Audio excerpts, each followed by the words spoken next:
In this video, we will be going over some pre-competitive vault drills and conditioning that you should be having your athletes perform in order to have them competitive team ready.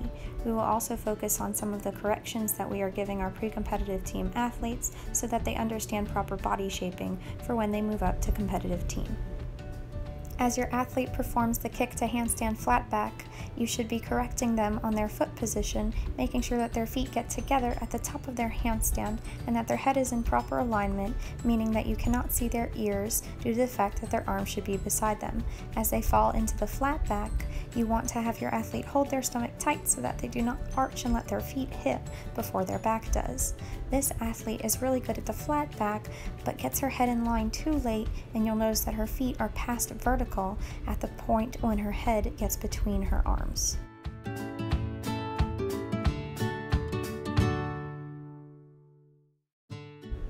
As your athletes move on to performing the jump to handstand flat back, you'll notice some similar mistakes as with the kick to handstand flat back. Their head is often out of alignment, not having their ears in between their arms, and their hips are often piked. It can often take weeks or months for your pre-competitive team athletes to understand that flat hip position. If they are struggling with it, have them lie flat down on a mat, squeezing their bottom and pressing their hips up to the sky. Emphasizing this feeling of squeezing their bottom will help them to understand how to flatten out their hip flexors. After they are able to do this successfully, have them kick to handstand and then flat back again while pressing their hips forwards and squeezing their bottom. Another extremely challenging part of coaching pre-competitive team vaulting is the board punch. As your athlete punches the board, you want their arms to be slightly above horizontal, their bottom to be tucked under, their back to be rounded, and their knees to be slightly bent in order to pop them back up in the proper body position.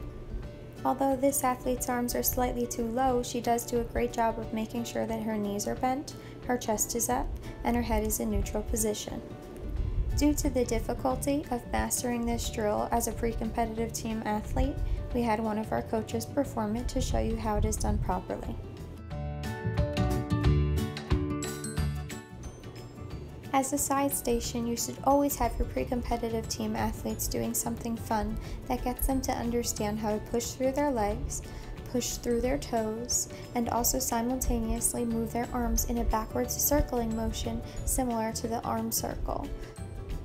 If you want your pre-competitive team athletes to be successful competitive team athletes in the future, it is important that you begin conditioning them as early on in their career as possible. In order to make your pre-competitive team vault rotation complete, try adding in some of this really fun, explosive leg conditioning.